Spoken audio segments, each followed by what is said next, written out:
I'm issuing a correction. That is not Gen AI. I actually made that. You did? Yes. Oh, you know Gen AI. We can keep it. Yay! Yes. I love it. Dude, you thought I Gen AI'd that? What do you think I am? No, I don't know, man. You're like me. You're a hustler, and it's easy, but it's wrong. But you never do choose easy if it's wrong. You choose hard, even if it's you choose hard, even if it's wrong. You're the best. Oh man, you're the dude, best. I fucking made that. Be fucking for real, dude. I am respect fucking for real. in my name, man. That's so. I take that back. I take that back. I take accountability. Radical accountability. We got comments. Woo! Mama Cat Sweets. What's up? Thank you for joining in on she's Twitch. making my my cake for Otis. Oh, no way. Do we have a Instagram page where we can plug her stuff? Yeah, Mama Cat Sweets. All right, Mama Cat Sweets. Let's make sure Hunter, you're gonna have to come back later because we have somebody coming on at 2:30. No, it's good. Hang on, 2:15. Let's see here. Mama Cat Sweets. We can do a little thing. Okay, so this is what I love about like little bakeries and sweet places like this is because follow back. Cool. Let's see here. What we got? Let's see here. We can pull up Mama Cat Sweets. Look at some creations. Hunter, I was just about to text you. We got some local politics stuff, but you're going to come in real quick and give us an update on the election. But we're going to have to kick you out because, hex yeah. Thanks. No problem. Let me check here. Okay. Can you tell I haven't been taking my ADHD medication for a couple days? I can tell. All right. Good. Okay. So we got the, look at this. I love, is he dead yet? That's an excellent question. That's a beautiful cake. Happy Saturday. I'm alive. Questionable. I brought this little treat over to my babes at Block, Illinois in Forest Park. Look at this. This is a beautiful cake. This is a beautiful cake. Oh, look at that. That's so nice of you. Thank you for doing that. I didn't even get to eat the cake, but look at this little Meg. You have to look at her cookies. Okay, cookies. That is fantastic. Oh, here we go. Hot girls rescue cats. I do too, but you know what? Gender is. I do too. I am a hot girl, so I will be a hot girl. I have 2 cats that you're having a hot girl summer. I am having a hot girl summer. It's not a brat summer though. Hunter, are you in the chat? What's up, dude? Look at Hunter. I'm waiting for it, Meg. LOL. Love those folks. That's awesome. The dispensary. Oh, that's great. Adoption, cats. This is what's up, dude. We need to be baking shit and giving it to people. Yeah. That's so cute. This looks great. I'm jealous this isn't on the West Coast. Dude, I think that this is an amazing this guy. I love this guy. About last night. We're not having that conversation. She said to go further down. And then I want to give you an update on the Anna Haley campaign thing. Whoa, look at this skill. So cute. Holy cow. We got Squirtle. We got we have Squirtle. Wait, who am I talking to? Okay, yeah. We have a Squirtle here. We have a Charizard. We have a Pokeball, and we have Pikachu. And if you know anything about Pokemon, I love Pokemon and barbecue too. That's from Obama's speech from that one thing, but he said something very bad. EMR, I don't know what that is. EMR. River Edge Hospital. Look at this corporate swag made by not a corporate shill. I love it. Whoa, this is beautiful. Is that marzipan? Mama Cat, is that marzipan? What are you using as your medium here? She'll tell us. All right, Hunter, you have. Hold on. Pull up what I just sent you in the private chat, and then we'll let Hunter talk it. It's very quick. Oh, we gotta. Oh, this is great. Okay.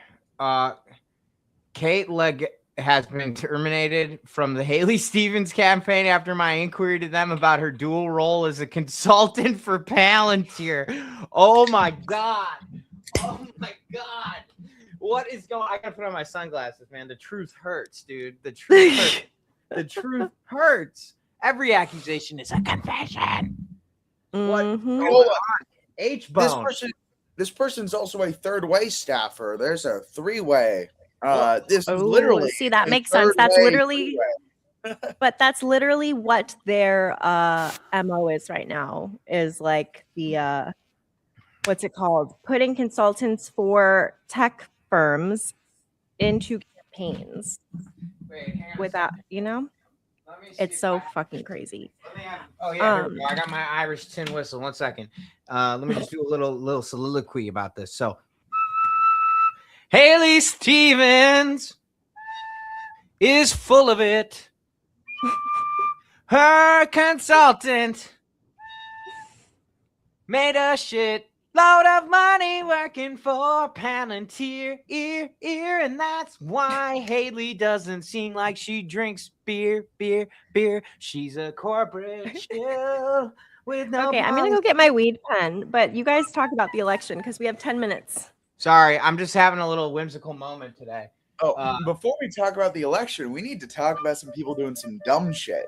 Wait, 1 second. I need 1 more minute to talk about this because I want Chris to make it a short. So, Chris, really quickly. Okay, so Haley Stevens has a consultant that is terminated from her campaign because she also worked for Palantir, which is not a surprise to anybody who actually pays attention to the Democratic Party. And now we know for certain that Abdul Al-Sayed is the answer to this kind of corporate shillery that is in service of people like Peter Thiel. The truth will out. Hunter, I'm going to take us out of that beautiful transition the way we know how. Can you guess how? How? I have no idea how you're going to do it unless it's Hunter, another it's the same button that I always push whenever we have something to celebrate, like Haley Stevens. Let's see here. Meg, what kind of food are you interested in? What are you hungry Food? for? I'm autistic and I only like my safe foods when I'm feeling a little burnty. So I've just been wanting like butter noodles and mac and cheese. All right, I'm going to give you the butter noodle version of the way we celebrate in this podcast. Okay. Sorry, everybody. This is the butter noodle. This is like the what? A man of conviction. What is happening? This is the butter noodle version. You spoke the truth. carry the flame, Mike. I'm When not the sure how you don't know cost this. was high. He What is lived happening, for guys? Jesus, Yeah, he did. unafraid to die. What the fuck? Butter noodle version of We Are Charlie Kirk. We Yeah. are Charlie Kirk. We carry All right. the flame. Yes, Hunter, good job. Fight for the gospel. Okay. All right, guys, let's move along. Sorry. It's just I'm a comedian. Traumatizing Meg. It's a fun. Sorry, Meg. I know that butter noodles are your safe food, but this is definitely not your safe stream right now. My bad. It's not my safe moment. No. Okay. What do we? Okay. So now what do we? All right, Hunter. Tell us. You got Hunter. 7 minutes. Tell us about. Yeah. this. Okay. First thing, I'm not sure how much we should cover this, but I'm gonna drop a bad actor into the chat. A bunch of people last weekend got this past couple days got this really interesting text claiming that that there was asking people why there was such a low turnout No Kings protest last weekend. Fun fact: there wasn't a No Kings protest last weekend. Right, I was gonna say there's not a No Kings protest. What are Trying you to talking scam and grift off of it, doing like one of those push polls and then get the donations at the end. This group's called the New Digital Now Pack, and they got called out by none other than Leah Greenberg indirectly yesterday. Who's Well, Leah? Who's Leah? Leah Indivisible Leah, co-founder of Indivisible Leah Greenberg. Whoa. The more based of the two Greenbergs, I'd say. Nothing against Ezra, but Leah's actually really with it, I'd argue. And it turns out what was actually happening was this group was lying about Good Trouble Lives On, a BIPOC-led movement that had a protest last weekend, or they were lying about the Ice Out protests, which were organized by groups like PSL. So either way, they were lying about other groups and fundraising off of what they call a low turnout for other groups, which was actually a really good turnout for voting rights protests and anti-ICE protests that weren't connected on the same weekend. I did a lot of work on the back end helping promote both of them. And they did pretty well, from my understanding. The anti-ICE stuff got a lot more coverage, which makes sense. But I may or may not have called them out directly on Blue Sky after figuring out who they were. And it didn't go well for them. A lot of people were in their comment section asking them if they're going to give the money they fundraise to the BIPOC organizations they're grifting off of. And would it shock you to know that they're replying to a bunch of comments, but not those ones? A bunch of what?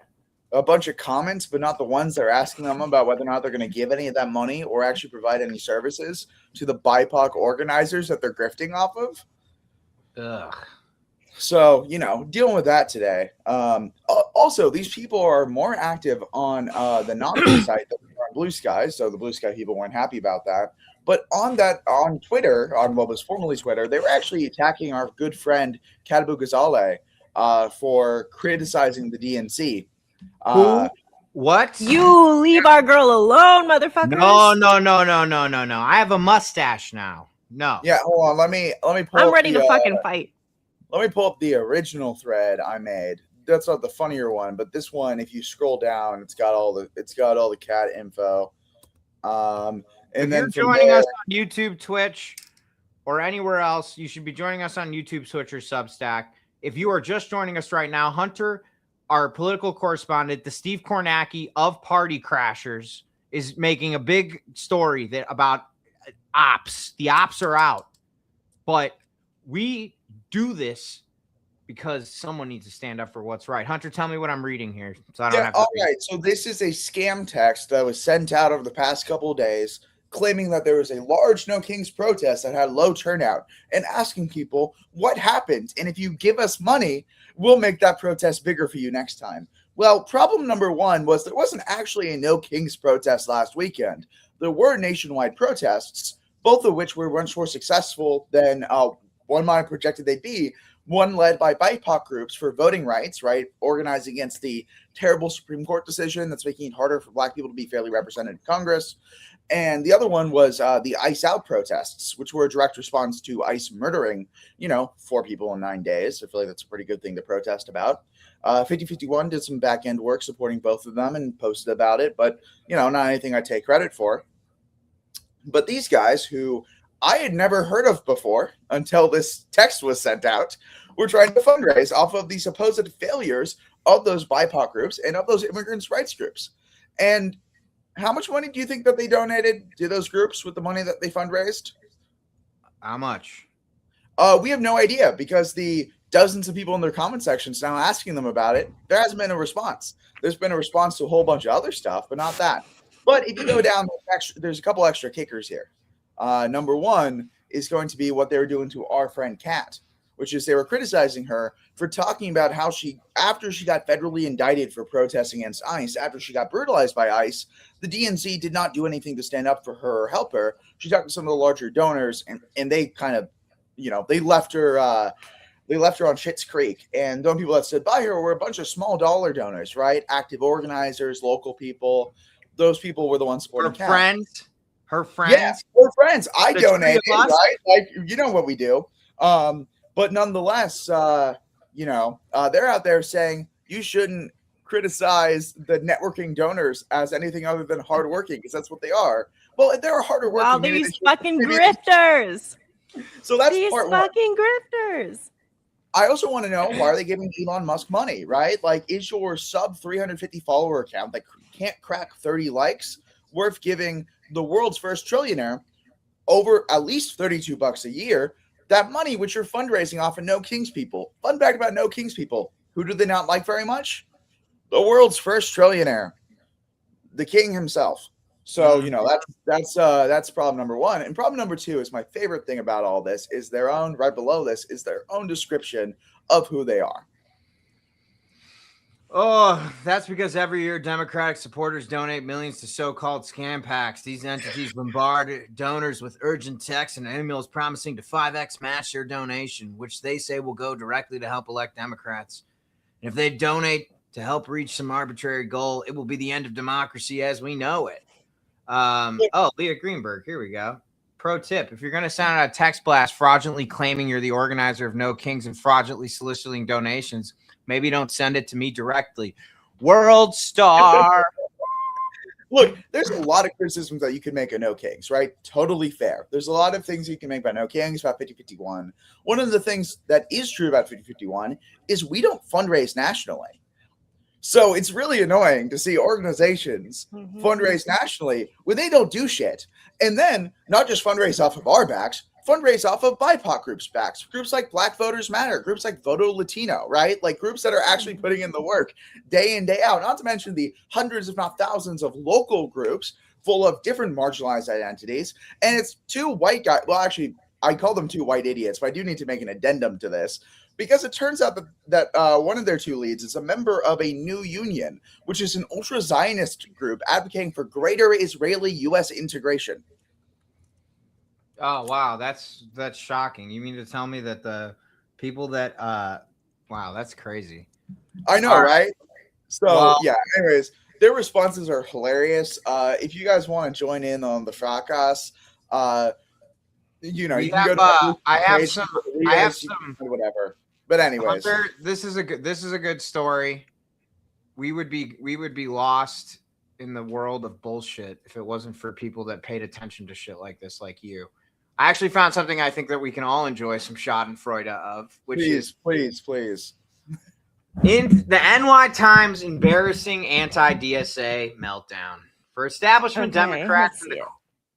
Oh, you can't see it? No, I said let's see it.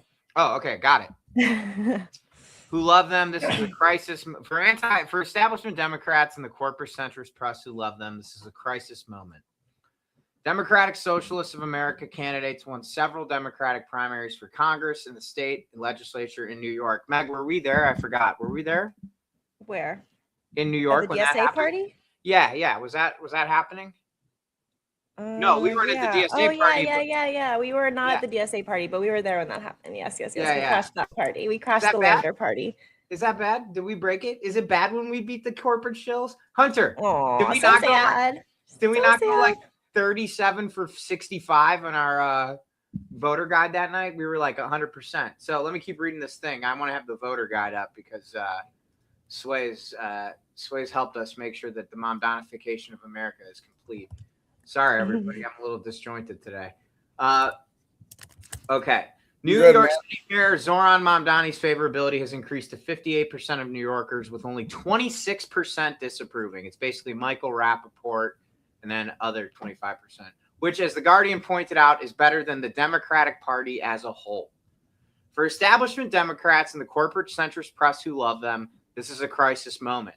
The New York Times has been vocal about its desire to keep DSA-backed candidates out of office, especially Mamdani. The recent momentum for the DSA inspired the paper to publish a news story on 7/19 that painted DSA's pro-tenant, pro-worker, tax-the-rich platform not as a threat to the money class, but as the project of white gentrifiers suppressing Black and Latino electoral power. Meg, thoughts on that? Well, the thing that's difficult with this is there is a lot of fair criticism about how DSA members are mostly white gentrifiers in their community, not to say all. And also there is a lot, I think this is probably where it was probably an AstroTurf campaign, because at the same time, a lot of people, and it's made its way into the mainstream, and it is true. And also every single political party is systemically racist.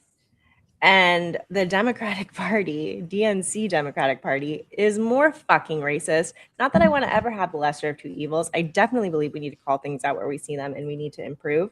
I'm not DSA, neither are you, not defending. But if you're going to fucking pull that card, look at the fucking moderate Dems. Be fucking for real. And you know where we don't have any moderate Dems? The Mamdanification voting guide. Thank you, Hunter. Thank you, hold on. I need to add one thing to that's really important.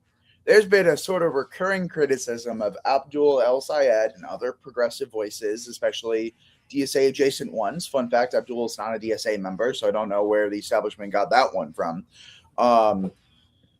But, DSA deserves some fair criticism, and I can levy it. I mean, I'm also a DSA. I'm a recent DSA member, so believe me, I didn't go in unaware of some problems with it. I'm aware that there are, but nonetheless, I'm trying to make things better in as much as I can.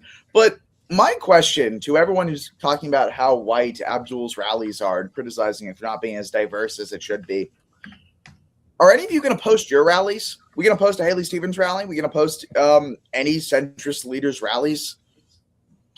Are they any more diverse, or are they way wider? Or what's probably the real answer? No one's in the seats. No one's in the stands. They're criticizing the whiteness of a rally, and they can't even throw a rally. So that's sort of my response to that. Is I would love to see the photos of the empty bleachers that you're in, because let me tell you, the only thing worse than a rally that's too white is a rally that didn't happen because literally no one wants the shit you're selling. And that's kind of what's going on there. I do not believe that these, centrist politicians, broadly speaking, there are some of them in some places who can pull out a good crowd. Don't get me wrong. There's some people who represent their districts incredibly well. But broadly speaking, they're not being rallied because of their forward-thinking policies, like having a national service or slightly increasing a tax credit or even more tax cuts for billionaires. No one's coming out for that. Some people might be coming out for your excellent constituent services, but no one's coming out for the policies that you're selling. If you want people actually, that is a good takedown, Hunter. You're son of a bitch. I hate it when I'm 20, 30. How old am I? 37. Yeah, if I talked like you when I was 23, I would be like the owner of Snapchat now. Because I was an idiot when I was 23. What a waste of that talent. Same though. Okay, so the article stated that this is the New York Times article saying that Black and Latino leaders ask, what do socialist wins mean for New York? The article stated that after the wins by Democratic Socialists in gentrifying neighborhoods across the city, there was worry that work to empower Black and Latino voters to pick who represents them was being erased.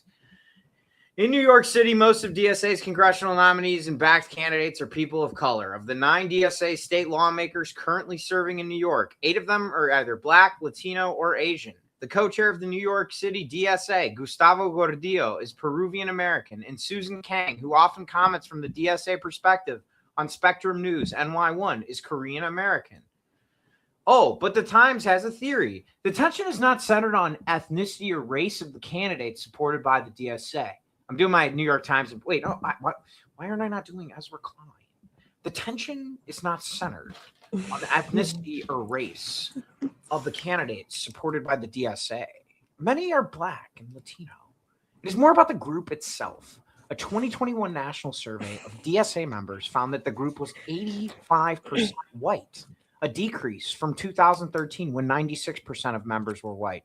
About a third of the group identified as teachers, academics, white-collar workers, or tech workers. Okay.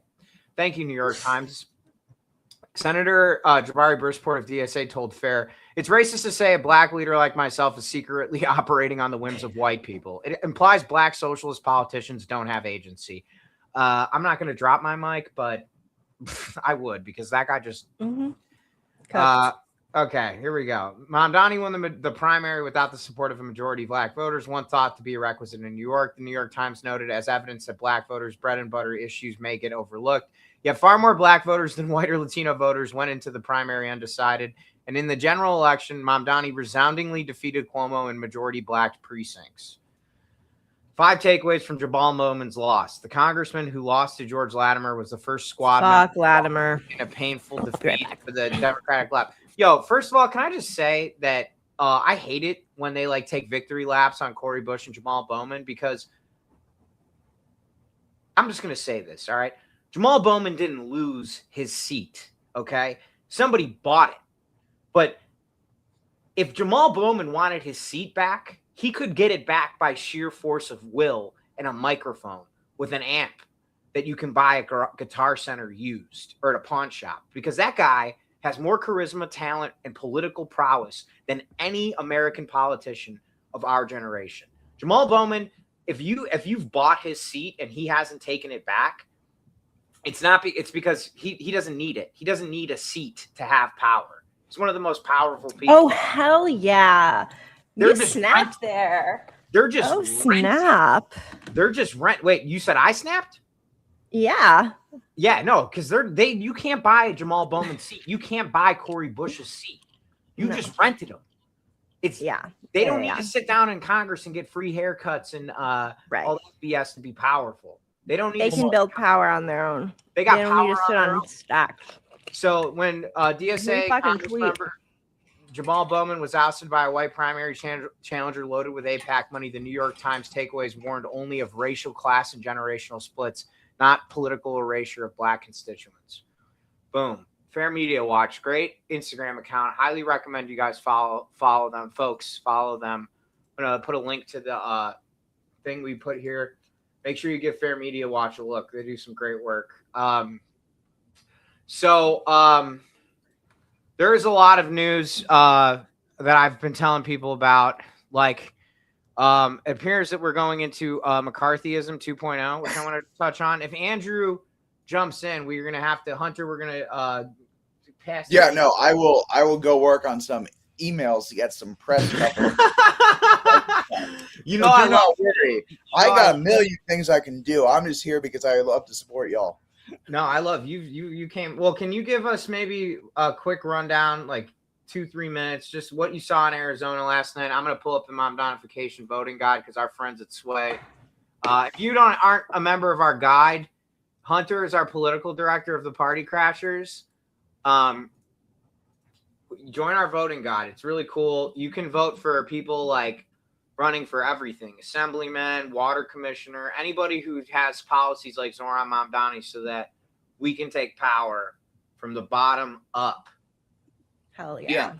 That's what Hunter does and he does a lot of stuff. So Hunter, you're gonna have to look into Chicago school board races, by the way. It's crazy. Yeah. I've been sent some interesting info about it. I'm gonna have some opinions once we get to it. We'll cross that bridge when we get there. But I actually grew up in school board organizing. Chris Rufo's CRT strategy shit. We were a test case here in Orange County, California. They tried to astroturf to stop a just pro-diversity, pro-tolerance, pro-golden rule, pretty moderate. Honestly, I thought it was disappointingly moderate, a lot of the what was the proposals, but they tried to stop it, and they failed so badly in the county of Reagan because of students, parent, and teacher organizing. There was something like 80% of the district was in favor. That it led to a moderation of Rufo's strategy nationwide. Instead of attacking ethnic studies, he stayed exclusively on CRT and he started moving towards attacking standards instead of attacking specific electives or classes, because he failed miserably attacking both of those. And he did end up succeeding a number of places, losing a number of places. His biggest success is probably the election of Glenn Youngkin as governor in Virginia. Wait, that was God damn it. So Hunter, tell me before we get into the school board thing, because that's what Andrew's going to do, is talk about school board stuff. Maybe you can come in. He's going to talk about Chuy's seat. Oh, he's going to talk. So Hunter, tell us how we did it. Oh, he's breaking up. Oh, Andrew's here. All right, Hunter, we're going to get Andrew in. Yep. But you should come back and be back to Arizona. See you guys later. We'll talk about Arizona tomorrow. I love you. Sorry. Bye. This is my fault. I booked double. Oh, Andrew. Say I handle scheduling. I know. It's my fault, dude. It's my fault. What's up, Andrew? Hey, guys. How you doing? Doing great. You look great. We both have mustaches. Why does yours work and mine does not? What? All right. No comment. Andrew, I'm gonna let Meg run the show. All right. Okay. I just smoked weed, so you're gonna have to bear with me here. But the IL4 race has been a very interesting one. I'll just say that. I don't really know which direction we're gonna want to go in with this one. Why don't Illinois 4th District. Yes. Illinois 4th District. Chicago Bish, who ended up not being able to make it, wanted to talk about it. I'll clip it for her later. But if you want to give us what is the deal? Give us start to finish from the getting on the ballot to know. Andrew, can you just do me a favor before we do that? Can you just tell the audience who may be new to the show who you are, what you do to live, thrive, and survive? Why you're qualified to talk about this? Because God knows I'm not. I'm wearing an Irish tin whistle and sunglasses right now. Tell us what's up. Yeah. So. Sober too. It's crazy. Yeah, I'm Andrew Herrera, the president of Herrera Strategy. I've been an organizer on the Southwest side, which is almost wholly encompassed by the 4th Congressional District, for fucking 12 years now, which is kind of crazy. Just keep getting older. And then Herrera Strategy is a full-service public affairs firm. It's a fully progressive firm.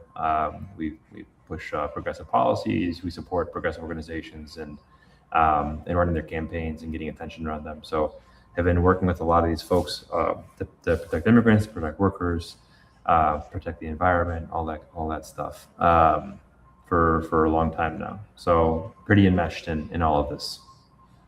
Yeah, Andrew's a pretty talented guy who could definitely be making a lot more money for easier ways, but instead he's chosen the life of she's like Meg. They're both incredibly talented people that could be cashing in on their skill set by like doing horrible things. True. You know what? I'm throwing in the towel. It's time. It's time to sell out, guys. Your vacation home. Announcement. Go do some evil shit for a while. Come on. Come on. No, Andrew's great people. He's great. We come from the same. Actually, we come from like the same neighborhood, and then we ended up living in the same neighborhood for a while, and we had no idea. Yeah. We hung out in Philly, which is an entirely different planet. Met in Philly and realized we grew up next to each other, and then we lived next to each other for most of the decade. That's what's up, dude. That's why Chicago's great. I'm like Captain Planet. I don't like to get too far away from the city. Now, I'm getting too far away from the point. Tee up the 4th Congressional District race right now and why it is drawn. I think it's drawn national attention because the Democrats were talking about it when it first kind of emerged, the drama of it. Oh, yeah, because they tried to do something.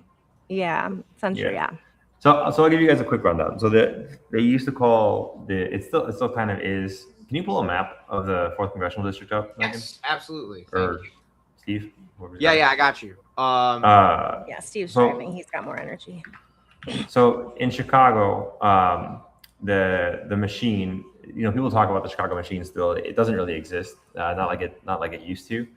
And so what they used to always do is if you had a really strong progressive in city council who was kind of making problems for everybody and was talented enough and was talented enough to like basically give Mayor Daley and Speaker Madigan or whomever else heartburn, they would banish them to Congress basically. So they'd promote them out of their hair.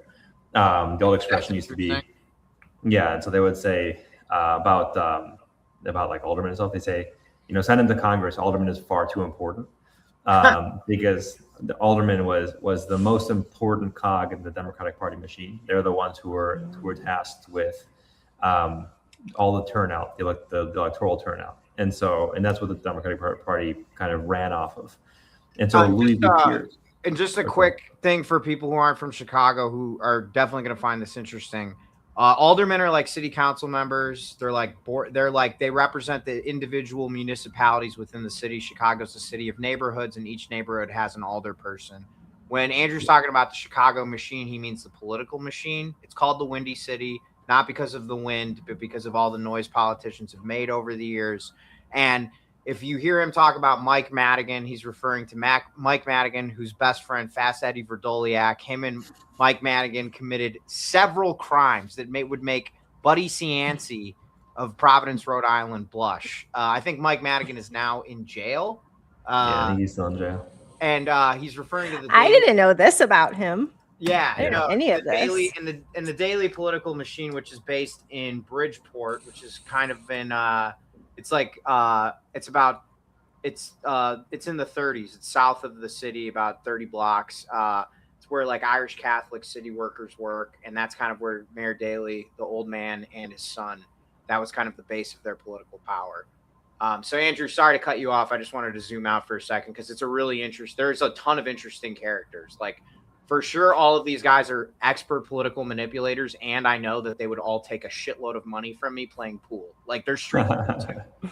Yeah. Well, and the interesting thing too, if anyone's ever interested in this, they should read the book called Boss by Mike Royko. It's not very long and it's very entertaining. Royko was a legendary Sun-Times journalist from the city. Love him. Love him. And so yeah, it's worth a read. And anyway, I could get sidelined into all of the history of Chicago machine politics, but the important thing for this one day, I'm happy to do that. Yes. And we should bring Pogo on. He was a former MWRD commissioner, and he knows probably more about Chicago political history than anybody I know. So it would be fun. Yeah. Anyway, so basically what we had in the 80s in Chicago, and bear with me for a second, is that the Latinos kind of broke through into the political establishment for the first time, in that we had our first ever people elected. And so the first two independent Latino aldermen were Chuy Garcia and Luis Gutierrez. And so Luis Gutierrez was like, straight communist. He's all about like independence for Puerto Rico. He's Puerto Rican. The general divide in Chicago too is like Latinos on the northwest side historically were predominantly Puerto Rican, and southwest side is predominantly Mexican. Through the 90s and this huge waves of Mexican immigration that was driven by NAFTA, the whole city became more Mexican. So it's like less of a pronounced divide these days.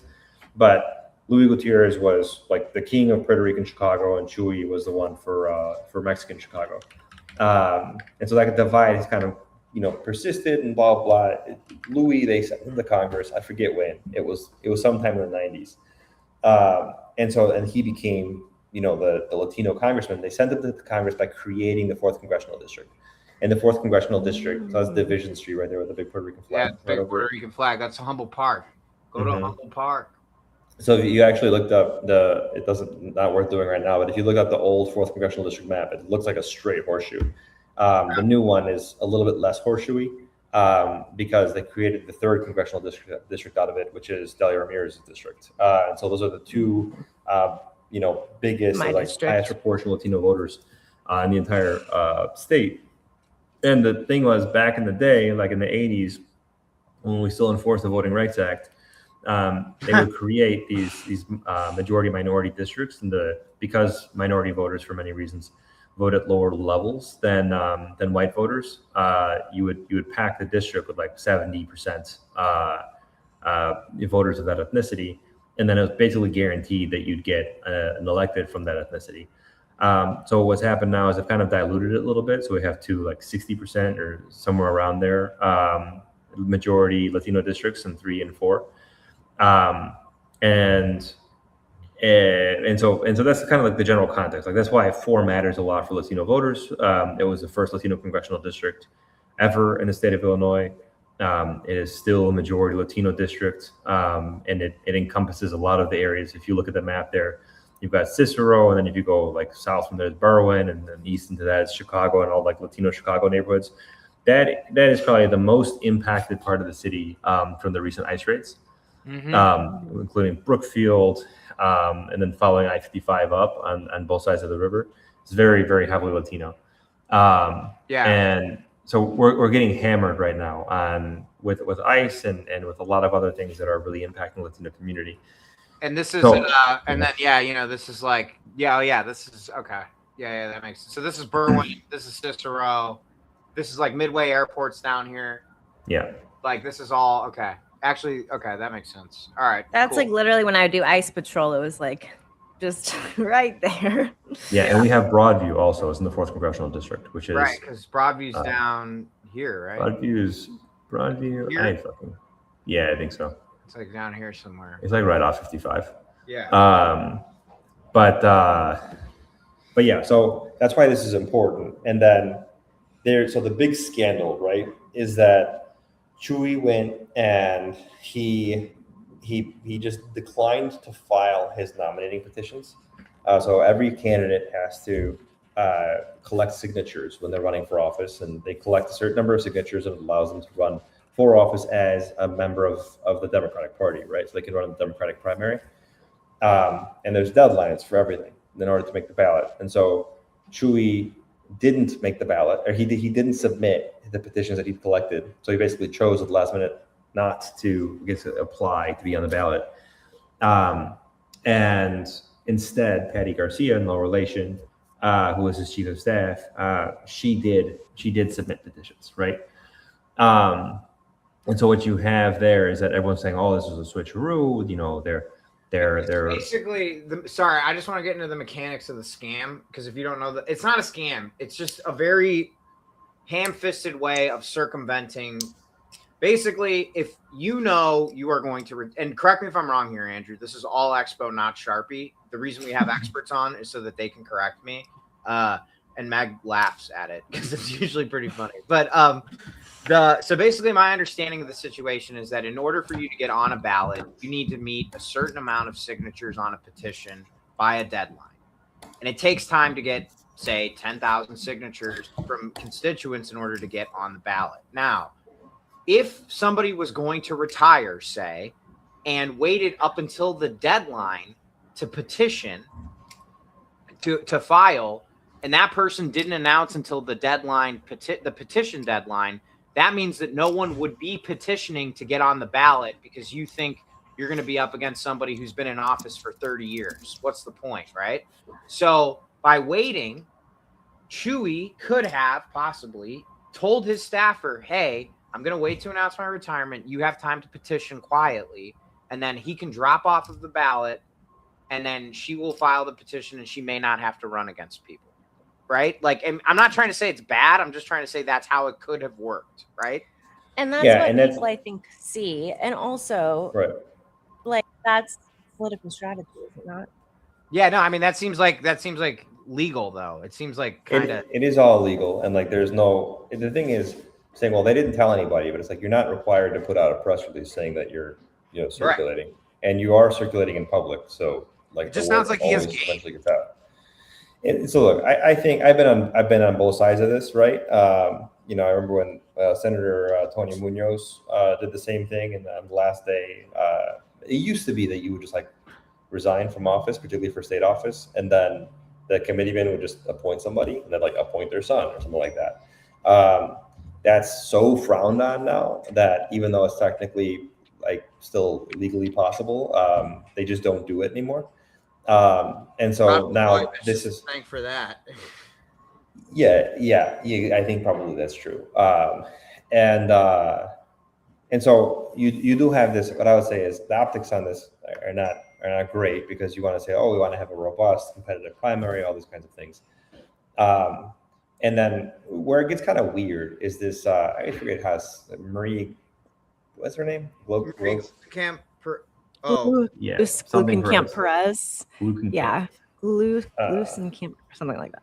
She's wild, man. She's like a MAGA Democrat. I have no fucking idea where she's at. Anything. She's very APAC crazy. Yeah. Pro-ICE. She's like the one who always votes with Republicans, like her and Claire. She dresses and like Vincent Fetterman. She talks like Fetterman. She behaves like Fetterman, and politically, she's exactly like Fetterman. I mean, if you look at her, you think, oh, that's not Fetterman, and then you hear her talk, move, think, and you're like, it's John Fetterman. Is there a video of her trying to censure? Weird. There's probably some funny video. Oh yeah, I can get that up. And so like so she goes and she says, so Chuy, no, this is important, and I've known Chuy for over 10 can I just years. say something about about Chuy? I used to live in Chuy's district, in the 4th district, for 6 years. Chuy was a great representative. Like, I could call his office for constituent services, ask him about different things that were happening. His people knew what was going on. It seemed like they were interested to talk to us. So, and politically, I'm very aligned with what Chuy's about. So I'm also kind of torn on this whole thing.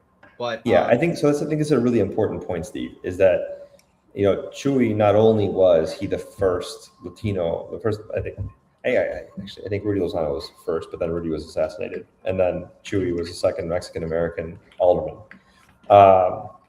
And Chuy broke the deadlock in the council wars when he was appointed.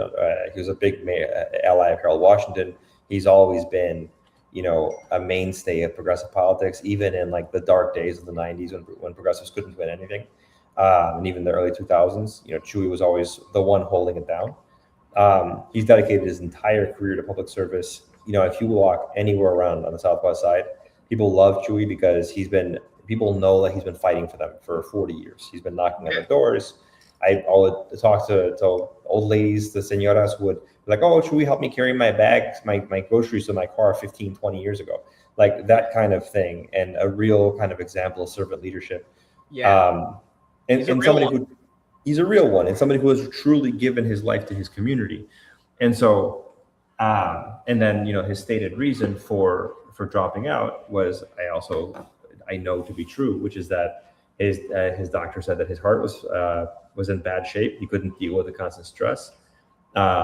He had a child who passed, and so he's raising his grandchild, and his wife has kind of a chronic condition that's requiring increasing treatment. So, Wait. There's an elderly person in the Congress who's actually taking care of their family instead of living out their days in office. Right. And What? What? With all the discourse around that, that's something that is being swept under the rug here, and people, I think, are being particularly callous about it. Yeah. And also, I think people forget, these people are still human beings, right? And so he's making a very difficult decision to walk away from his career at one of the moments of greatest need that his community has ever faced. And also everyone knows the reason people don't retire from Congress is because the longer you're there, you get seniority and you get access to like committee chairmanships and all these other things. And so we actually lose power by him walking away. So it's a very difficult decision for him to have made. And he made the decision to be with his family after a lifetime of putting his community before family many times. And so, it's a decision, that a deeply personal decision, and one that I personally don't feel like I'm in any position to judge. And honestly, I would hope that I would make the same decision if I were him. Yeah. And so, to be splitting hairs about the exact timing of this, I think is callous. Bless you. Thank you. And then the big thing though is, and what kind of drives me nuts about this. So you have Chuy also has been one of the greatest allies of Palestine for 40 years. Mm-hmm. He has always been on the side of Palestinian justice and liberation, always. And he's also been one of the people who's reached across the aisle to make sure that, Black and Latino Chicago are able to stand together. He's the one who's been for criminal justice reform. He's the one who's been with our Black brothers and sisters. He has helped bring up an entire generation of Latino leaders who see our interests as deeply and inextricably intertwined with the interests of Black working people as well. And so, which is particularly important on the Southwest side, where we have a lot of communities that overlap in a very segregated city like Chicago. And so, like, all of this is so important. And there's just the deepest irony is that we have Byron, who is somebody who is very loudly and performatively in favor of Palestinian rights, and he says a lot of things that many of us agree with in the most kind of performative and disruptive way possible. And many of us see that and say like, oh yeah, like absolutely, like here's somebody who's really fighting the fight, who's not afraid of power, what have you. But then because of kind of, Byron has also been like a long time opponent of Chuy's. He was very salty. Just to get everybody who's caught up, just so everybody knows, this is the independent who's running against Chuy. His name's Byron Cicho Lopez. And he's running against Patty Garcia, who is or he was trying. He's trying to run. He's trying to run. He was trying. It's one of those things where, and I'm just saying from an outside in, Andrew, just so that our audience kind of gets the tension here, which is that Chuy has been a long time Palestinian ally. He's been an ally of the community. He's done a lot to build bridges, and to your point, his district has been disproportionately affected by ICE persecution and torture people. And so since he's got a senior seat in the Senate, when the state or in Congress, where the stakes are highest, especially when you need seniority to exercise power, he made this difficult decision on behalf of personal crisis. And that's a lot of that context is being stripped out of the conversation cynically, I would argue, just as an outsider looking at the race from the outside in, because Meg and I are constantly, and I don't mean to interrupt your role, Andrew. I just kind of want to. This is great. I think my biggest issue, like with the way that the race is being carried out, is that you got a guy who everybody who's progressive agrees that Palestine should be free. And everybody who's progressive agrees that, like, when somebody is a true servant of their community, they know when it's right to step down. And part of your community is your family. Like, my argument is that, like, Chuck Schumer doesn't give a shit about our future, because if he gave a shit about our future, he would be spending his with his grandkids. Chuck Right. Schumer cares about his career. And if Congress really cared about stuff, then when the health became too much, or when family stuff came too much, they would do the right thing and step down to protect their legacy. The same way we criticized Ruth Bader Ginsburg because she knew that she could die in office and we would lose political power as a result of her putting her health first.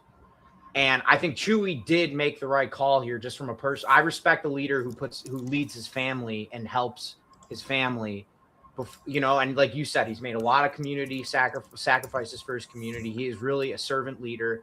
I knew a lot of people in Pilsen who knew him personally. Like, so it's really disappointing for me to see someone who purports to be this progressive voice and has been cynically attacking a lifelong progressive who was a progressive in Chicago as a Latino man when it was unsafe to be a Latino progressive leader. In His Chicago. best friend was literally assassinated, and Right. like, Yeah. you know, for holding public office. And Yeah. you know, they say it was a random gang shooting. Like, okay, Bullshit. like, gang members don't like break into your living room and just shoot you in cold blood.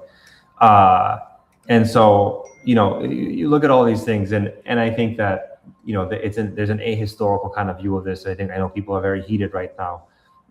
There's an impatience. There's basically this feeling that if anybody's been in public office for long enough, that they're bad. And we forget that, like, we stand on the shoulders of those who came before us, and any of the progressive movement. Like, there are people who have broken ground, and people forget that the first black alderman was also murdered. The first independent black alderman was murdered. And so, like, we've always had to pay a price for breaking through into the halls of power. And Chuy was one of, you know, the very first ones to do so. And so I think that's really important for us to keep in view. And then, you know, you see the so just to kind of like fast forward now, and so not to kind of belabor any points here, we have this race happening now, and I think there's a few funny narratives out of this, right?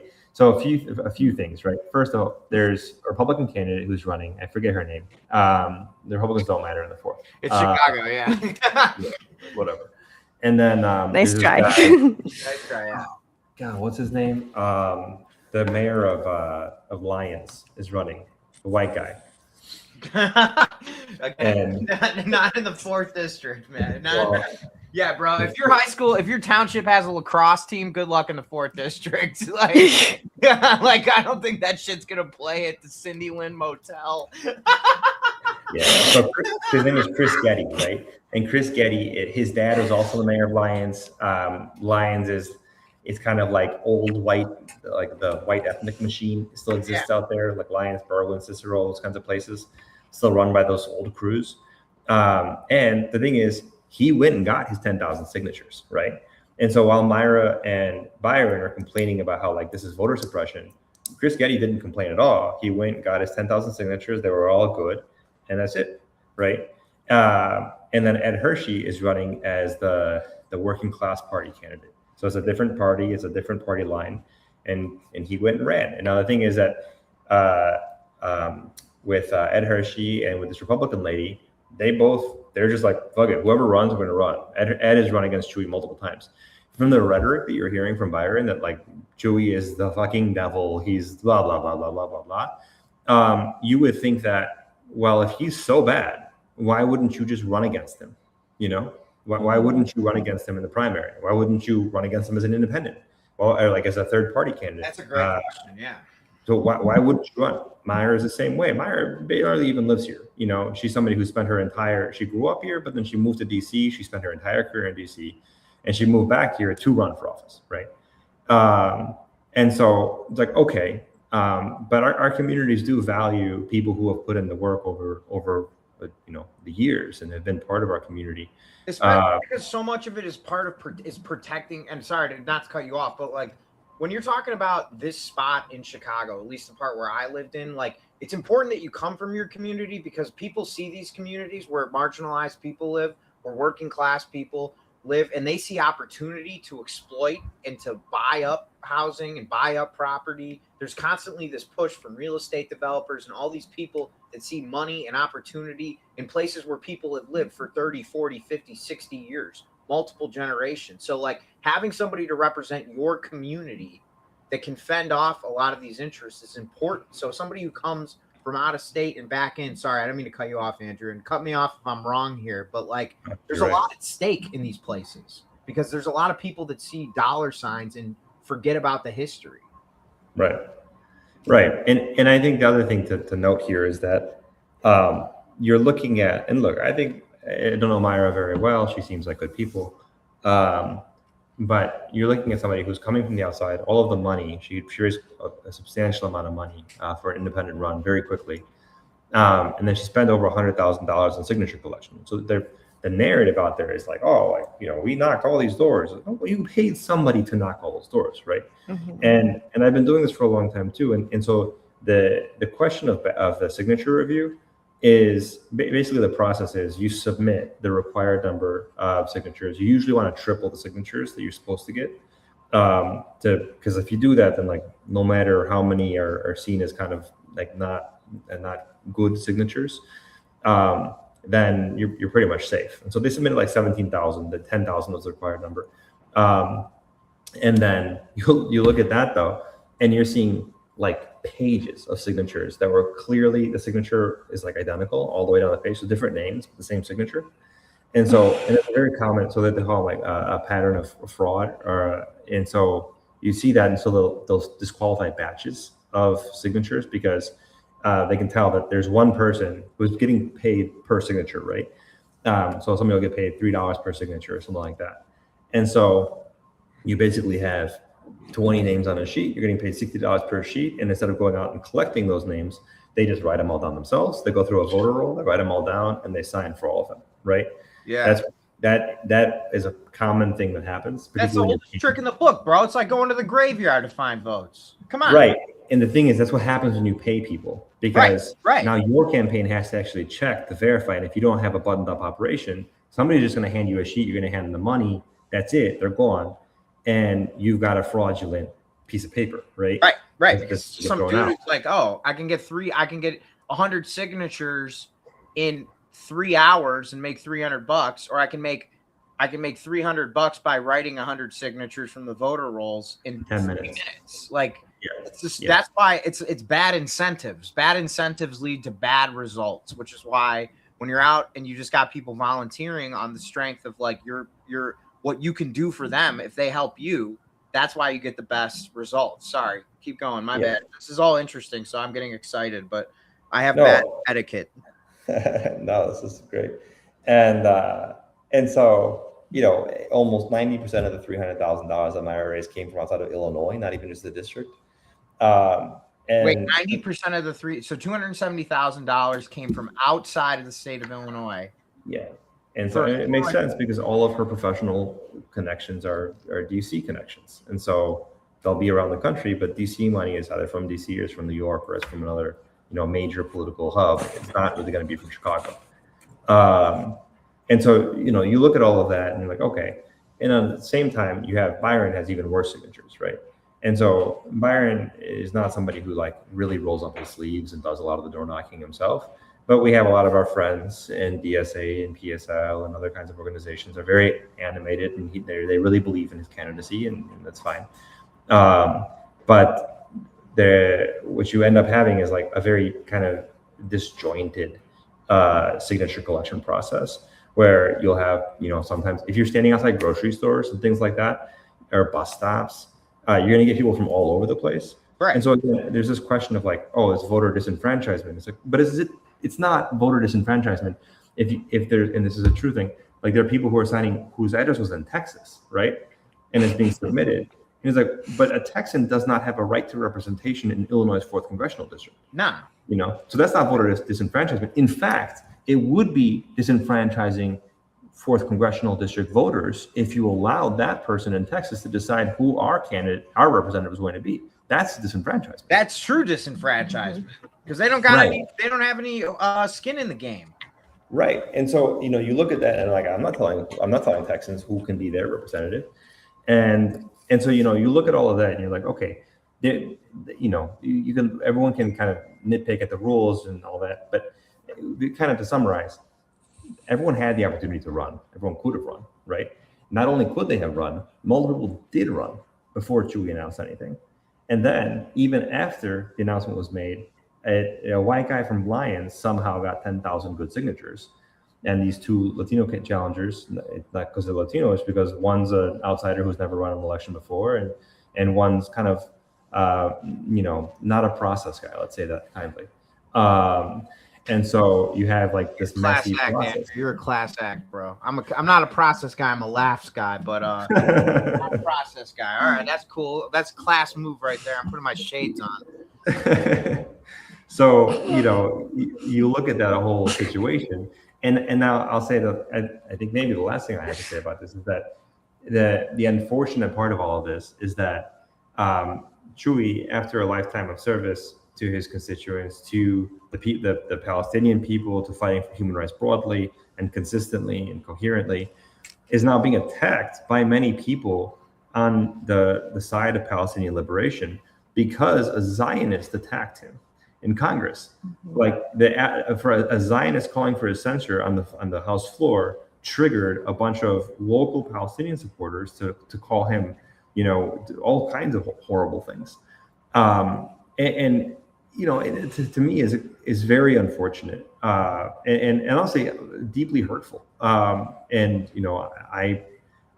in that cause. I've been in all the other lefty causes for a long time, and it's really frustrating when it became inconvenient for us for others that Chuy was running for mayor. All of a sudden, Chuy and all Latino progressives on the Lower West Side were anti-Black, even though we've all organized with our Black brothers and sisters all the time.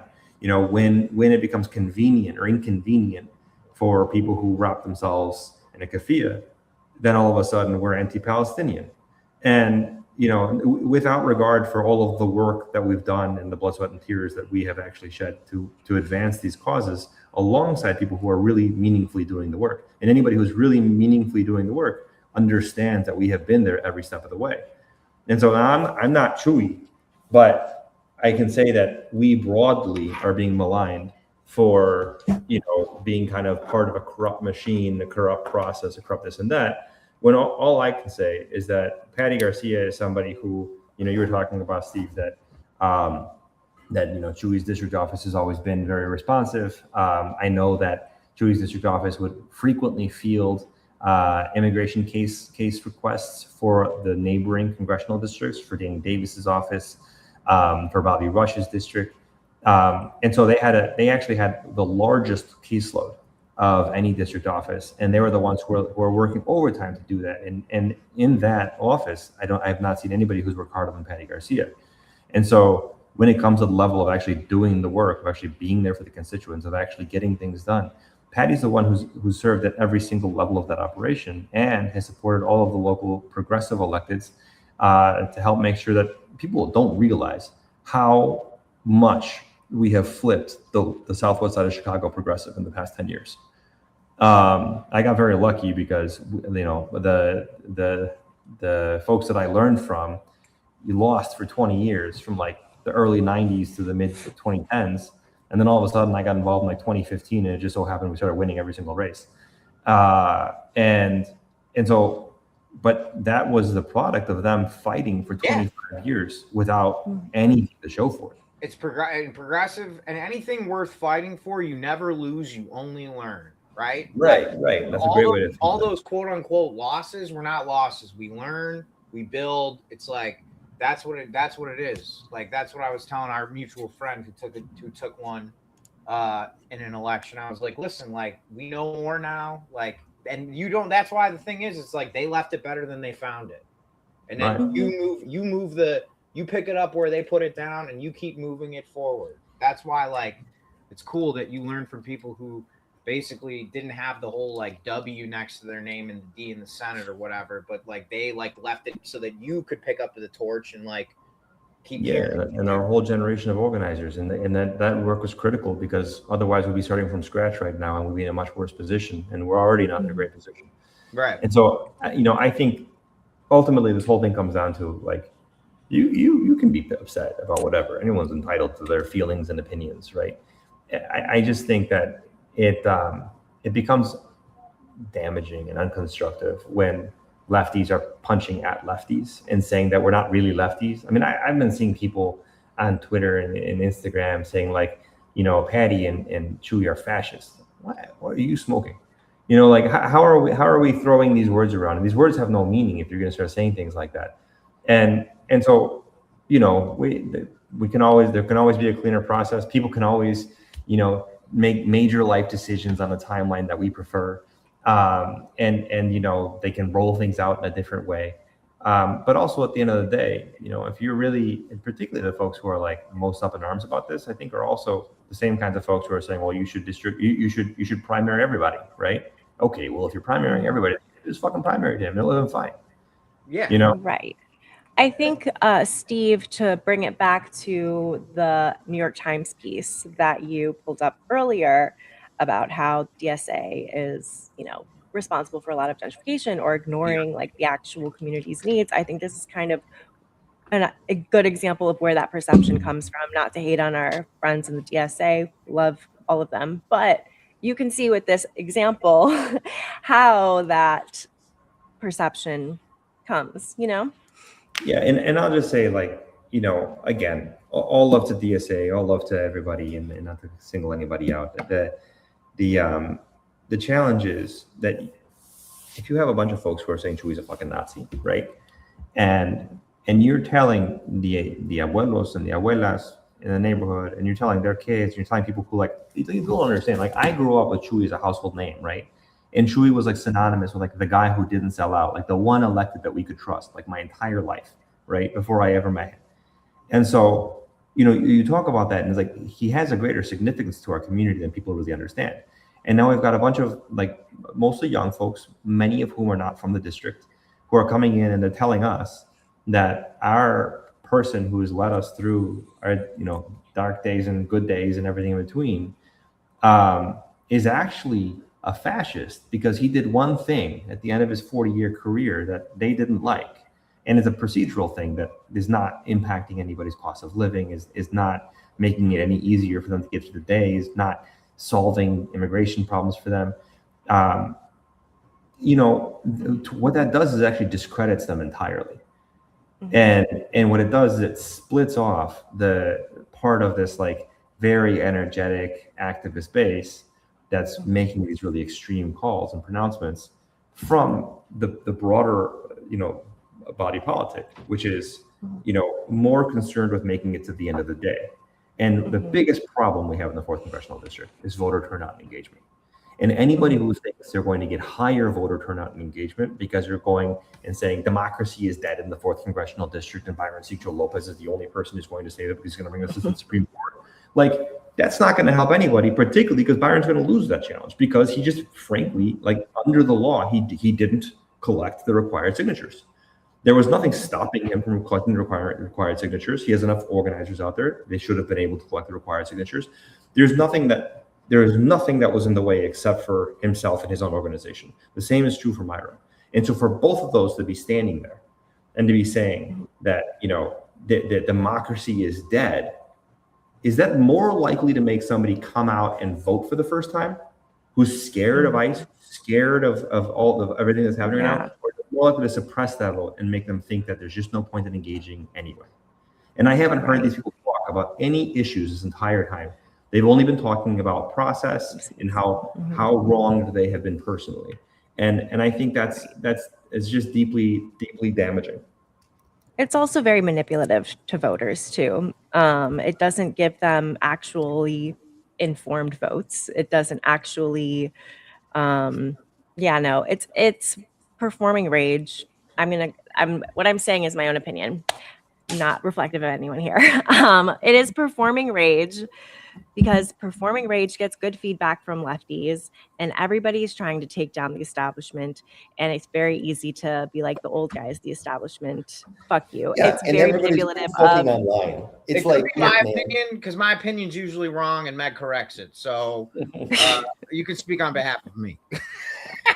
Sorry, guys, I'm having a good time. Sorry, I'm just being goofy today. But look, You are very goofy today. Dude, Meg, you know me, man. I'm not even imbibing or anything. I'm just having a good time. I got my whole costume. I got a whole costume set up here. Where'd Andrew go? Andrew, no, sorry, did I embarrass you? My bad. No, you're good. Oh, Just have to jump off camera for 1 second. So this is my patio cap. I haven't busted it out in a while. Hadn't found it in a minute. But you know, with the mustache and the sunglasses, Meg, I feel like I got potential. You do. Might- You've got potential. I could quit Yeah. Party Crashers and finally become what I've always been training to be, which is Brad Pitt. Oh, I don't like Brad Pitt. But you Neither know, when he was fixing that house in Once Upon a Time in Hollywood, whew, he was hot there for a minute. Otherwise, fuck that guy. Yeah, he was. I mean, he was hot there for a lot of things. Fight Club. Yeah, he was hot. Seven. He was hot for F1. I don't know. F1 he's kind of giving like old I dude. can't see. I couldn't watch it because he's like, I just am tired of these like white men who are abusers and get away with it. It's like I'm so sick of it. I just can't watch them.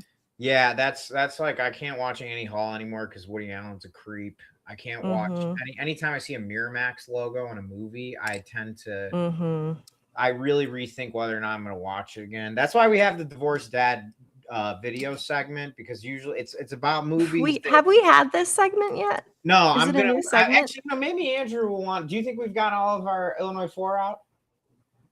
I think so. Do you have yeah. any? I don't know. All right. Well, no pressure, guys. I have a whole thing. I have a whole thing I cooked up. No, It's like, I want to hear. Yeah. So Steve has his new series, Divorced Dad Movies. Is that what it's called? It's called the Divorced Dad Movie Reviews. For those of you who don't know, the city of Chicago, state of Illinois. I went to University of Illinois. We have a strong tradition in movie criticism, and like all things important, I find a way to undermine them with stupid, silly plots. Welcome to the Divorced Dad Movie Review. These are movies that divorced dads at the time of their biggest inflection points in their entire lives. They're moving out of their homes. They're whatever. These are movies that help lead them to believe that they were perfect and nothing was ever their fault.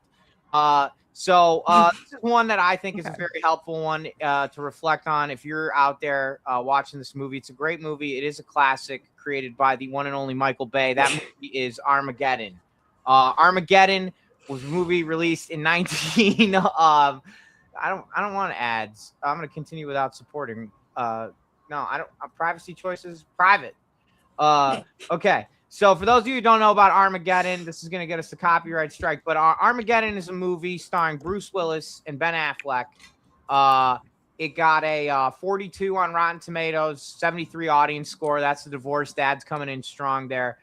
Basically, what's happened is that when NASA, led by Billy Bob Thornton, finds out that there is an asteroid coming to planet Earth that will destroy all of human history, Billy Bob Thornton and his crew are like, we need to put a nuclear bomb in the asteroid to split it in half so that it passes by Earth. Is that what it's really about? I've never Yes, seen that's it. what it's really about. And if you think that this is a bad idea, what if I told you that within 6 months there was another movie with this exact same plot line called Deep Impact? What? Yes. So it was back in the days when the studios do like the dueling movies. Like every major blockbuster that came out, the studio would make the same exact fucking movie. And it was all original scripts too, which is insane. So this was written by like a 21-year-old guy. I think his name was Shane something or other. Not great. Gene Siskel gave it 3 out of 4. RIP and namaste to the GOAT and his brother, Roger Ebert. Both dead now. Roger Ebert, great line. Always said 1 martini, not enough. 2 martinis, just right. 3 2 martinis, too many. He was sober until the day he died. So Armageddon. We got Bruce Willis, who's the oil driller, who's living alone with his daughter and a bunch of rednecks on the oil rig. They get a call from NASA. NASA's like, hey guys, we got to go to the asteroid and save all of humanity. This is kind of how I think of the Democratic Party. Bruce Willis goes to NASA with his crew so that they can train the astronauts on how to drill the hole with the drill that Bruce Willis invented. And Bruce Willis tells Billy Bob Thornton, this is the part of the Democratic Party, goes, hey man, this isn't going to work. What's your backup plan? And Billy Bob Thornton says, backup plan? He goes, yeah, you guys are NASA. Surely you have a backup plan. He goes, no, we don't have a backup plan. He goes, what are you talking about, man? You're NASA. You got guys in a room. just sitting there thinking shit up. And then there's a guy in a room behind those guys in the room just thinking shit up. This is your only plan? You got 15 oil drillers with calluses on their hands. One of them, Steve Buscemi, who is definitely plays a sex criminal in this movie. His name is Rockhound because he's horny. And this is it. So they go to the asteroid, and Bruce Willis is up there. Like, and you're forgetting like the really critical, absurd subplot, which is like I feel like the movie doesn't it open on what's his face? Oh yeah, with Ben Affleck. Ben Affleck, good call. Yes. Ben Affleck just like smashing Bruce Willis's daughter, and then it's like the tension through the What? whole fucking movie, and then it's That's like, right. why is this part of it, dude? Why? That's why there's the Steven Tyler Aerosmith song, I Could Stay Awake. But it starts out with don't want to miss him- a thing. That one. yeah, with Ben Affleck and Liv Tyler in bed, and then Bruce Willis is the dad of To Liv her. Tyler. Wait. To her. Oh my. So she Yeah. That's her dad's song. Yeah, no, it's her Liv dad's song. Tyler? Right. That's a lot of This is dad why it's stuff going divorce on dad here. classic. is It's divorce dad intersectionality here. I learned the Sorry, word guys. intersectionality for this no. segment. I gotta So- jump, but I want to catch this after you guys are done with it. I All gotta right, jump to a all call. right. Love you, dude. All Thank right, you all for right. coming in and addressing nuance. Thank you, bro. You're the best. Appreciate Okay. you. All right, so Meg, listen.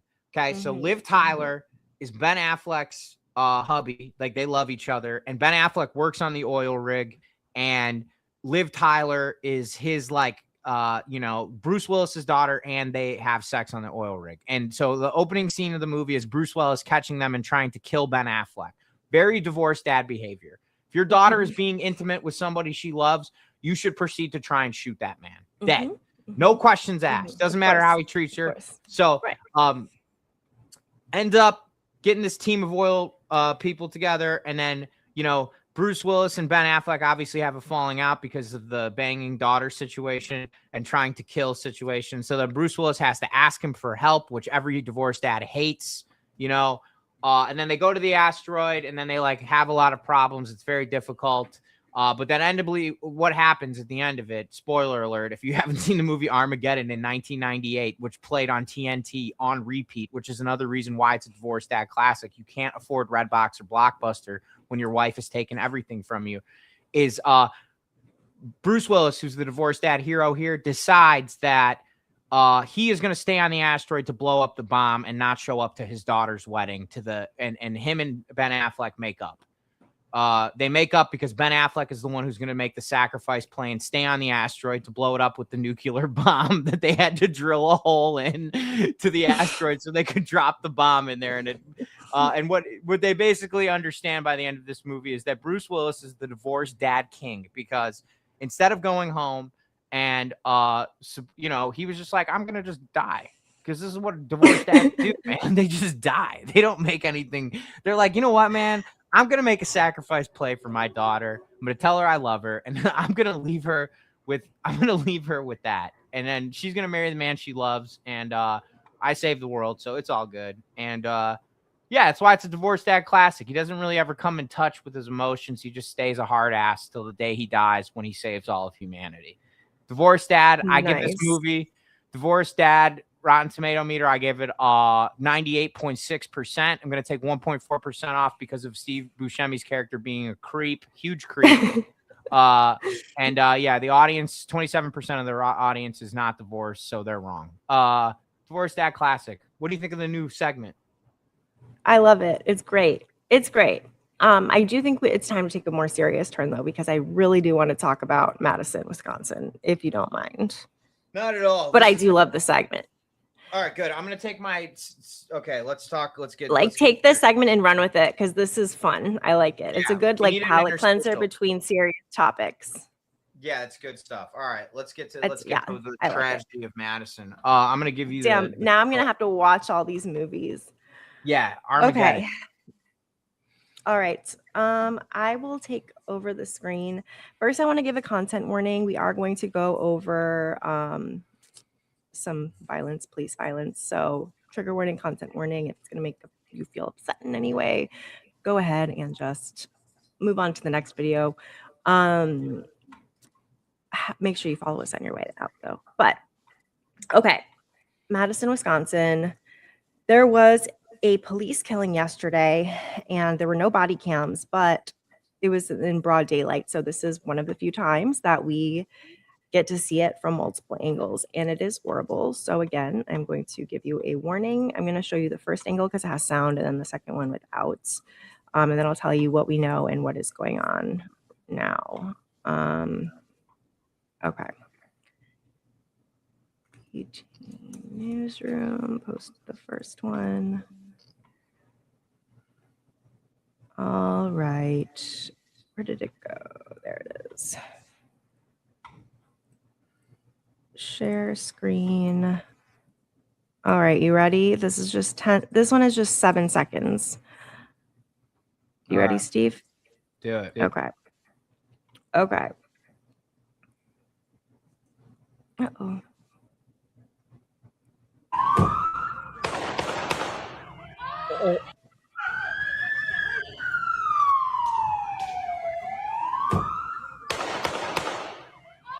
It is so horrific. It is so horrific. There is another one, another angle. And I'm showing it because, like, I think, again, like, this is just, they don't have body cameras. So, and I'll get more into it because I talked a little bit with a local organizer and they asked me to, like, share some things that they want people to broadly understand. Okay, so Lavish had a assassinated soccer angle. That is a They- fucking, yes. They That is a assassinated. execution. That is an execution. Where That is did- an execution. Yeah, they executed them, man. So this, first of all, they say that he had a knife and stabbed him. He literally shoots him 3 times in the head and kicks him on the first shot. And then they fucking cuff him. They fucking cuff him. It is so brazen. And the fact that none of them have body cameras and this would have happened without witnesses. Like, I truly have no words. It's so horrific. It's so horrific. Okay, so the issue is, let me find the, so I'll tell you what the police say happened. And even we know the police version is going to be so sanitized in their favor. And even their version is like, this is so horrible. Corey Ruiz. Where was the plea? I read it earlier. Oh, this one? Okay. So what the police say, well, first of all, they talk about this. It happened like on the same street where previous police killing happened. And that's what I want to get into more because the community really wants people to understand this is a serious issue in the Madison Police Department. And we need to be demanding like full, like we need to change the whole thing. So the fact that he's even like recognize like the historical trauma, it's like, cool. That doesn't mean you've done anything about it. The police responded to a call concerning a person who was apparently checking parked vehicles. Steve, Wait, you're checking? you're echoing a lot.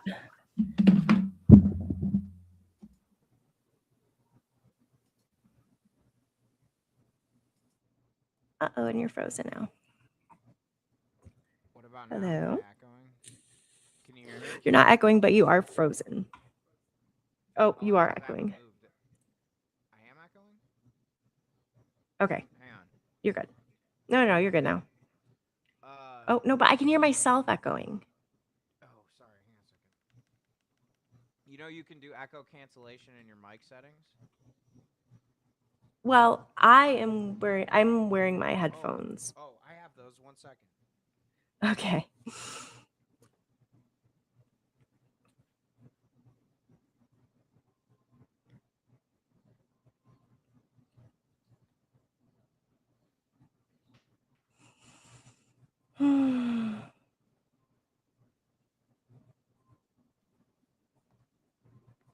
Sorry, I know this is Oh, good. I just want the echo to like distract people from the story. Can you hear me? Mm-hmm. Can you hear me? Mm-hmm. Good. Yes. Yeah. Okay. So the fact that this was a response concerning a person apparently checking parked vehicles. That was my question. Does it apparently checking parked vehicles? What does They that mean? literally could have just left him alone. They literally could have just left him alone. Like, it is so He could have been infuriating. looking at himself in the mirror like I do when I walk by parked vehicles on my way to a thing. I could just be like, oh, hey, look, I just got a thing on my, like, it's pretty normal behavior. It's normal behavior. Mhm. And also, Mhm. I'm pissed off because the obituary says, great guy, loving, troubled. It's like, what is it? That's how anybody would describe me or you or Yeah. anybody. Yeah. It's such bullshit. Why are you using the adjective troubled? Who isn't troubled? He was checking Yeah. parked vehicles as horseshit. I look at parked vehicles all the time because I need to get a Mhm. reflection. You know, sometimes I'm Mhm. walking past a parked vehicle to look at the mirror to make sure nobody's going to hit me. And It's even normal. if he was checking them to steal, why are you putting fucking property above a human fucking life? So they're like, he fled on a bicycle. Who fucking cares? You could have just let him flee. He didn't flee. Um, He didn't flee from anything. He left. He left. That- There's nothing to yes, flee from. he was wasn't committing leaving. a fucking crime. They had no What are reason. you They didn't need to stop him. Like, it's fucking insane. So then they caught up with him. He either fell off or was taken off the bicycle, which I'm going to assume he was fucking taken off the bicycle. They say that he produced a fixed blade knife, maybe because there were 4 fucking cops on top of him, if that is even true, which we don't know. And then one of the officers fired his weapon multiple times in his head. The officer is described as a veteran who was the only one. What does a veteran have to do with? You can see the political Zamboni work they're trying to do. In case they rule it as a quote, there's no such thing as a good shooting, but police will say it's a bad shooting. They're going to say he was a veteran. He had PTSD. What about that kid? He didn't have PTSD. That guy didn't have PTSD from watching cops beat the shit out of people that look exactly like him. Exactly. And or execute him. Mhm. They literally had a guy standing on a cop's back 5 years ago for 10 minutes, so long that he couldn't breathe. You don't think that he has PTSD, that he's a veteran of something that's traumatic and horrifying? Why does it? What? Sorry. I don't mean to So get this upset. no. It's like- Yeah, no, it's upsetting. It's upsetting. But what I think where this is important is not only did he see, I mean, police killings in America are rampant. There have been 6 days this year, 2026, where the police have not killed somebody. But what this local organization wanted me to know, because I saw that they are hosting tonight's vigil and that they're it's like the Milwaukee Bail. Let me find them. The Milwaukee or the Wisconsin Bail Out the People movement. They said what's really important for people to know is that this is something that is a major, major problem in Madison. And that cops also are killing people behind closed doors. Kevin Price is somebody who was killed by Fitchburg police in August 2024. After calling 911 for help, he was shot 3 times in the chest in his own home. So there's one. Let me pull him. Oh, you're going to share it? Yeah, Kevin Price, police killing. Okay. I'll share these, but I just want to make sure that like there is every reason for him to be scared already, but especially when people are saying that this is a huge issue in the community, like we need to Can I take just say that something? into consideration. Yeah. Oh, sorry. The thing I was angry about is that, you know, you can see them trying to like lay the groundwork for like saying, oh, the cop was a veteran and therefore he had, and then you can say, oh, well, he had PTSD. But like the thing that people, first of all, I'm not an expert at this, but my late great aunt Aphrodite did write a book called Vietnam Wives, which is one of the first and most important studies of PTSD and how PTSD affected spouses of people that suffered from it. And I've been diagnosed with that. And like the thing about PTSD is that you don't need to just be in a war to get it. I've never been exposed to violence, but I have it from other reasons. Like, and the important thing about it is that it creates a fight or flight reaction in you that you have a natural, it's like you feel like you're in danger, even though you may not be in danger. So if somebody who is somebody of color, like Corey Ruiz, has been surrounded by systemic violence by people that are wearing uniforms, generational trauma. Exactly. Generational trauma. Everything that's ever happened to him, anybody he knows, not to mention everything he always sees in the news, which includes finding a way to rationalize the behavior of these people that are committing these crimes, aka the police. To suggest that a police officer is more entitled to a trauma response than someone that is powerless. Powerless is egregious. And it is totally bullshit for the mainstream media to try and sanitize that cop's behavior, because they never, ever ask if a victim has PTSD. And especially in underrepresented communities, because they don't have access to public health care and mental health. So there is probably a disproportionate amount of undiagnosed PTSD in communities of color. So it's definitely underreported, and they never talk about it with victims, and it really pisses me off. Right. No, exactly all of that. So this is one case that they wanted to bring attention to. 28-year-old Kevin Price called 911 asking for help. He said, "There's an issue. We have no contact orders. We saw each other, and then he tried to break my neck." They said, "Where did this happen?" And the caller said, "You know what? Never mind." There's whatever. So caller hangs up, dispatcher calls back, someone answers but doesn't say anything. 43. Oh my God.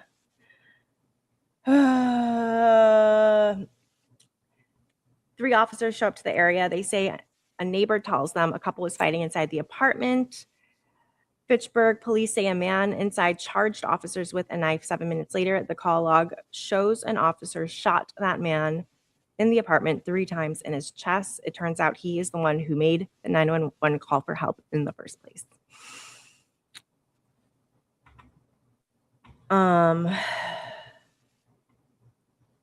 There's each one of these photos of a beautiful person, an entire life that should be still here, each precious Black life stolen by the police in the Madison area in the last few years. Please think deeply about what this means and how their entire lives have been stolen from them and from their children, family, and loved ones. Each stolen life is a whole person who should be alive and here at home. To see the false narratives and lies and attempts to criminalize and dehumanize and justify the murder and execution of these beautiful lives, every single person should be alive and here and home, and this should have never happened. Justice for each life stolen. Each precious Black life stolen by police, agents of terror and violence and racism and white supremacy, they must be stopped. I would do anything to bring them back. Anything.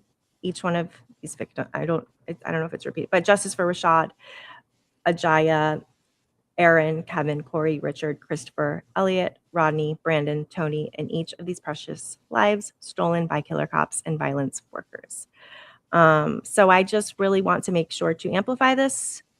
I don't want it to get lost. We have a moment to bring attention to Madison right now while it's happening, and I just want to make sure that we give it time. So here, follow these guys. And yeah, looks like they do a lot of good community work. Yeah, so that is what we know so far. It's horrible. It's horrible. So thoughts. It just I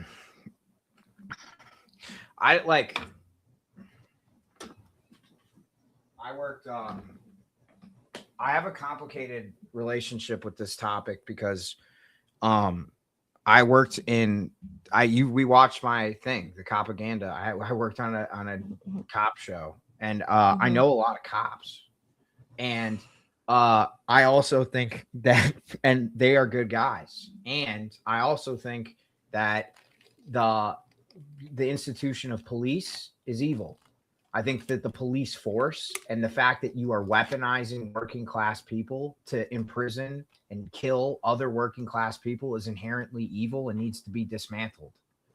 And you cannot have good apples in a bad system. Like you can have good people but that it doesn't mean that they're not when they're wearing. That doesn't mean that when they're wearing. I never met them when they were wearing a uniform, right? I never met them. Yeah. I don't like, and so like, but I mean, ACAB, because if Right. you're wearing a uniform, it's like. Well, It- here's where I it's there's where I complicated. say, they may never speak to me again for saying that, but like and that's fine. the truth of the matter is that it's very clear what has happened with the military. Like this is what the police force was built to do, going back to when Exactly. its modern inception, which was slavery, which was Mm-hmm. enslaved people, and this is what police. This is so again. It doesn't matter. It's just it's fundamentally wrong. Yes. And this is where I hear, well, first I'm going to like pull up some, I just don't want to get anything wrong, but the history of policing in America is very fascinating. But this is where I say I am hard on systems, soft on people. So when I say ACAB, I'm saying ACAB. And also that I do understand that there are conditions that would make it because the system makes it so that they need people to end up being cops. They need people to end up being military. They need people to end up being able to do its dirty work. So still ACAB. And also I understand that the system itself pumps people out and creates them, conditions them. And I don't take that away from the humanity of it. And still fucking ACAB. Okay, history. Yeah, no, police exactly. No, but America. that's a perfect dialectic. Like that, I completely agree with everything you just said. Like it's like I know, like I said, a lot of the cops I knew were good people to me. I don't know what they were like when they were police officers. I don't, but I feel.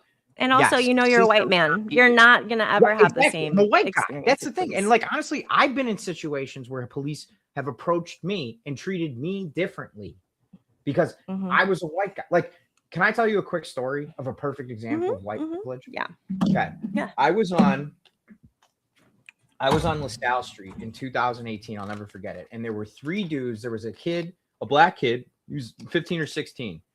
And he was surrounded by four dudes who were basically trying to beat him up, like punch him, like in a group. And so what I did was I went into the middle of LaSalle Street and I stood between the kid and the four guys. And they were basically punching each other. And I kept like getting hit in the head kind of because basically for me, I just saw it was like four white guys versus one black kid. Right. And then the cops came. Okay. And the cops are like, what's going on? And I'm like, I don't know. That's not my job, but it was 4-on-1. Okay. And then they said, well, that kid, somebody says that kid stole a phone. And I said, well, I didn't see that. And frankly, I didn't see him do anything except almost get his ass kicked by four people. So I was like, and he's like, well, you saved him. Why don't you go ask him if he has the phone? And I was like, no. I said, I'm not going to ask him shit. I'm going to tell him to go get a lawyer. Again, property over people. First, why don't you go make sure he's fucking okay? What the Exactly, fuck? because he was just about to get his ass. He was just getting his ass kicked, and then I started, and then he was swinging back over my head, and I just kind of stayed between him and like kept my hands down because I was like, everybody needs to just like whatever's happening is happening. I was like, but no one's gonna let this guy go because all this stuff, and I'm like, you guys are like. The first thing you ask about is this lady's phone, and then you want me to go use what little trust he has in any of us to see if he can go convict himself of a fucking crime? And I'm like, no, fuck you. And I told the guy, I was like, no, I'm not going to do that. And he's like, okay, well, this lady got punched in the head. And I was like, I didn't see him do shit. I saw him about to get his ass kicked by four people, and this is your job to figure it out. And just because the kid was about to get his ass kicked, and you got called doesn't mean that he did it. So I left. And then I went to a fundraiser for my friend who lost her son in gun violence. So we helped her start a C3. And she's a wonderful lady. And one of the police officers that worked on the show was there. And he's like, how have you been? I'm like, like red rock. And then I saw the responding officer there that I told off because he was working off duty. And he's like, you know this guy? And then the guy I was talking to was like, yeah, I know this guy's crazy. And he's like, oh, I know he's crazy, but I didn't know you knew him. And I was like, what does that have to do with anything? But it's because you know what I mean? That's what it has to do with everything. Because I'm a white guy who knows another white guy who happens to be a cop. And I don't know that is what how the happened. whole system protects itself. That's how Right. the whole fucking system is set up to protect white men and protect policing because policing is essential to capitalism, Yeah, to and it's the authoritarianism. cell phone over the kid. It's the cell Mhm. phone over the kid. And listen, I used to work in high schools. I used to work in middle schools. I used to work in elementary schools. God bless teachers. But I know so many 16-year-old kids.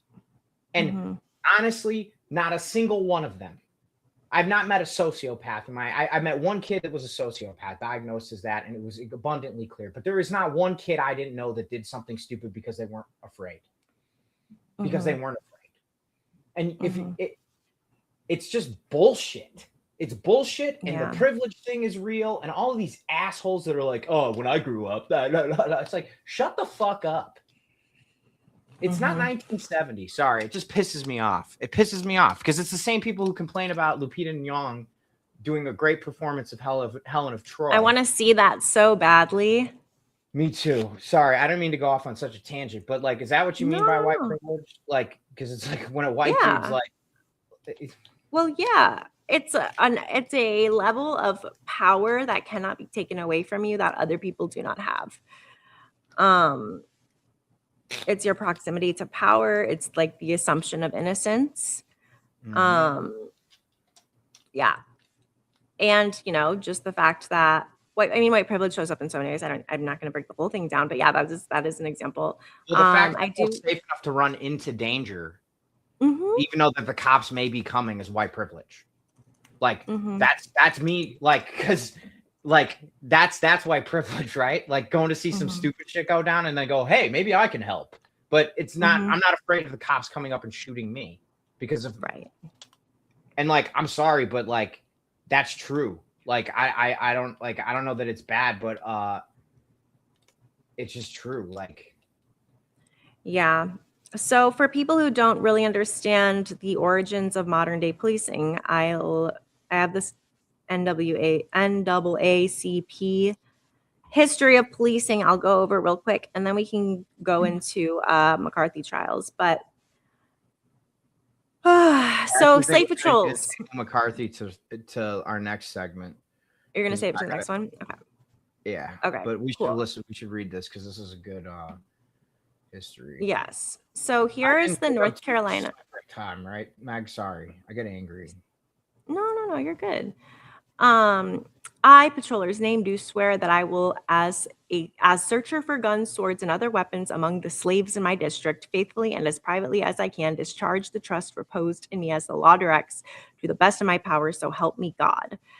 The slave patrols continued until the end of the Civil War and the passage of the 13th Amendment. Then slave patrols were replaced by militia-style groups who were empowered to control and deny access to equal rights to freed slaves.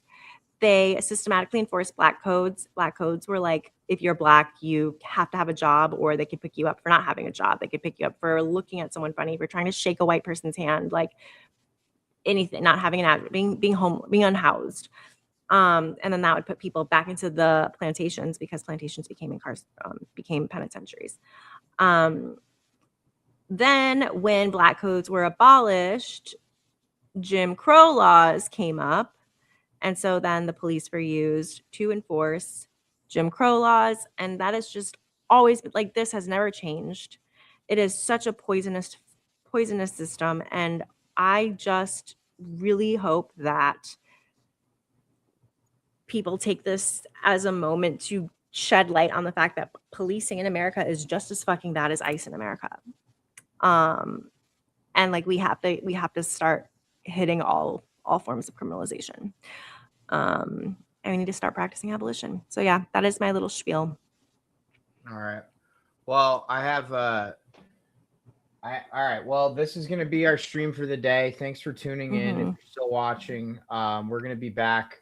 Me and Mag need to talk about our next stream, but I gotta run. But Mag, we'll connect after this, and we'll let you know about our next stream. So take care, everybody. All right, friends.